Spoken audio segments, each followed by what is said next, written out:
Hello again, everyone, and welcome to this week's Money and Markets Squawk Call, where we go around the horn with our editors to give you their insights on the happenings in the economy and financial markets for this week and beyond. Today is Tuesday, July 1st. I'm Mike Bernick, and joining us today are Mike Larson, Mandeep Rai, and Doug Davenport. All right, let's go ahead and get started, everyone. Well, kind of a busy week this week in the markets, even though it'll be a holiday shortened week with Friday off. We've got a lot of economic data coming out. Chicago PMI was pretty decent yesterday as we're pending home sales. We get readings, of course, today on PMI manufacturing. The ISM, I believe, is today. What's interesting, I think, is the market is at all-time highs, which is measured by the S&P and most of the major indexes, yet the economy is anything but. In fact, we learned last week that the U.S. economy contracted nearly 3% in the first quarter as the final GDP rating. So, Mike Larson, I know you follow the economy pretty closely. Do you think we're at risk of sliding into a recession here? Yeah, good morning. The short answer is no. I think the GDP report was kind of weird. It was skewed a little bit by some of this healthcare stuff, trying to estimate the cost of Obamacare and a few other things. I don't usually give weather a pass, but some of it was tied to that. The bottom line is that, whether you look at job growth or PMI reports on manufacturing or consumer confidence or even other sectors out there, commercial construction, even as I think residential is going to slow.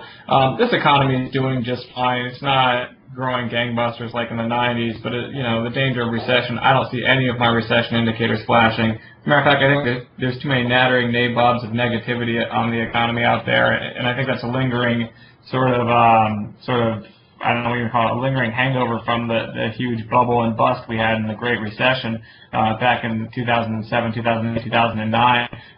If anything, I think that the U.S. economy is outperforming other key regions like Europe. I think that our monetary policy is along a much further path than the Eurozone's policy is, in that we're going to hike interest rates before they do.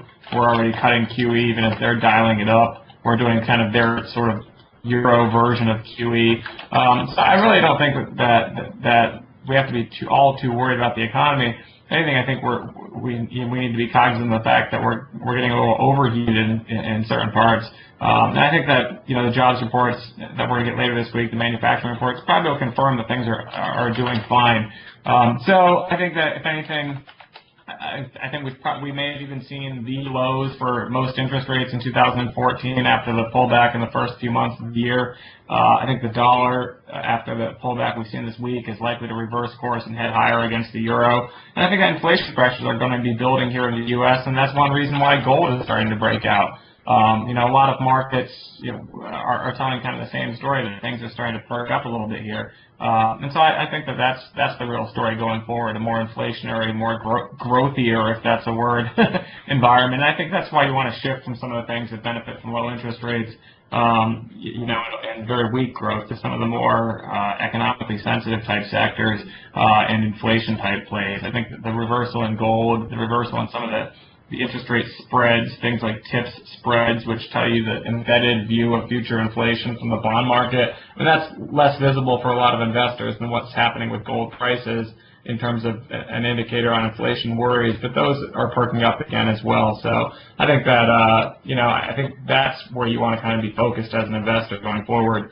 U.S. over Europe, inflation over deflation, companies and sectors that benefit from better growth versus those that benefit in a weak environment. So that would be things like buy industrials and manufacturers and mining stocks and sell utilities and REITs and things like that. More pro-cyclical type plays.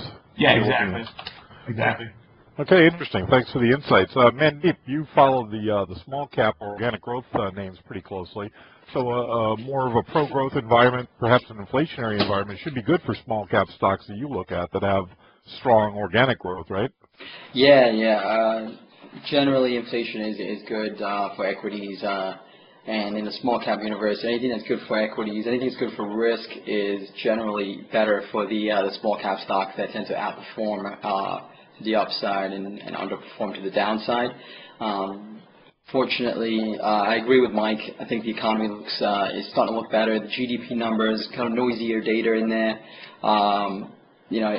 When we saw the print come out, we saw markets decline on the initial news, but then overall they recovered pretty well. And I think they were actually up on the day when that was released. I think GDP is sort of a backward-looking indicator. The forward-looking indicators is what the market's kind of dissecting, and the PMIs, confidence, payrolls, 200K plus, job creation, unemployment's down to 6.3. The range is 6.2, 6.3 for private payrolls. The low end of the range is for 200,000. The high end of the range is about 290,000 jobs created. That's pretty bullish. The one thing that we're looking for, and it's sort of like an indicator of probably the last legs of the bull run for us. One of the things that we look at is wage growth. We know that the S&P 500 is trading, historical profit margins are the highest. The profit margins are the highest right now compared to historical averages, and that's because not only has people have been laid off and so forth, but wages have been kept low. So when employers start to raise those things, that's usually like one of the hints of the last leg of a rally. And we haven't really seen that much, and we're still at all-time highs in profit margins. That's probably not going to be sustainable, but that's something we're going to be looking at in our universe and in the broader market indexes. Alcoa reports next week on July 8th to kick off, unofficially kick off earnings season. So that's something that we're going to be looking at there. That being said, I mean, we could be overdue. We are overdue for a sizable correction. And the headlines out of Ukraine and some of the Middle East now don't look too good. Ukraine's beginning military operations again against the Russian rebels. Putin's not going to take that laying down. When I woke up this morning and I looked at the news flow, it was pretty bearish, and I expected markets to be down. When I saw the futures were actually up, I was surprised, and it's basically because of China. So China's come to the rescue yet again. It's kind of a funny kind of thing, because the 6-month, the PMI today that was released last night came in at 51, signaling growth rather than some of the worries for investors were that the Chinese economy was going to decline. It had PMI readings below 50, and now we're at 51. So it's still like, all right, either they are going to grow, or they're kind of engineering their way. Central banks are engineering their way to kind of sustain a modest, quote unquote, modest growth rate between 7 and 7.5% for overall GDP. Industrial production, retail sales were better in those numbers. So that was kind of a nice surprise, and I think that's why markets are up today, this morning, in the pre-markets. We think that overall, Mike, in terms of the small caps, we're fairly valued to overvalued versus historical averages. Historical averages are just that, just an average. You can have a certain amount of displacement from that average, and you can be at 14 times, you can be at 20 times earnings at any given time. The average could be 16 times, but that 16 and a half, 17 times. But that being said, there's no better place to be. I mean, over half of the world is at close to zero or historic lows in terms of interest rates. Bond markets aren't offering the yield. So you have this melt-up scenario. You have data that's pretty good. Forward-looking data is pretty good. So the risk is to the upside. You have a quiet summer, and the markets is sort of melting up. China's looking better again. Barring any exogenous events, I think it's sort of stay with the risk on, and keep cash dry and stay flexible. And other than the fundamentals not being there as much anymore, it's sort of a trading environment. You try to pick your spots, stay flexible, take gains off, just stay flexible. Indeed, flexibility has been the key this year, and I know you've had some nice gains in your stocks under 10 portfolio, so that's great. Doug Davenport, you follow all the markets, the global trends. Why don't you weigh in and tell us what you see on this beginning of July, the second half of 2014? Well, thank you, Mike, and good morning to everyone. I'll give a little history, current, and future thoughts about what the market's doing. It's interesting that, I'm sure you all have seen this, but the S&P has closed higher now for 6 straight quarters for the first time since 1998. And that's a long time. Short term right now, last week and last week before that, in spite of two attempts to kind of roll this market over. There's been no technical damage to this market, and the market is just basically in a time consolidation phase, which is the kind you'd like to have, time versus price. Now, the bullish trends and setups are still here. There is a beautiful inverse head and shoulders pattern that started in March, and I've talked about this before, that targets about 1980 on the S&P, and nothing has changed to negate that particular bullish strategy, or I should say pattern right now. Now, to kind of say, well, where have we been? Obviously we've had 6 months in this year, and we've seen what's done well and what's not done well.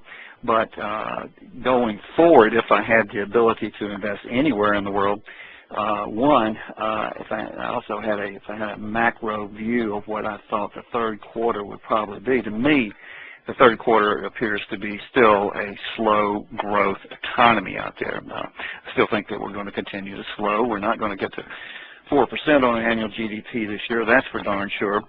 And you look at what's happening. You've got the Fed, and with them, you've got basically they're perpetuating inflation by keeping the dollar down. Now, the dollar's been down for 2 or 3 weeks, and I think that's why gold has gone up. But as the dollar declines, we have seen, and we've talked about here, inflation accelerating this year. And when you get inflation accelerating, and this is true going back 30 or 40 years or any period of time, you've got consumption growth that slows.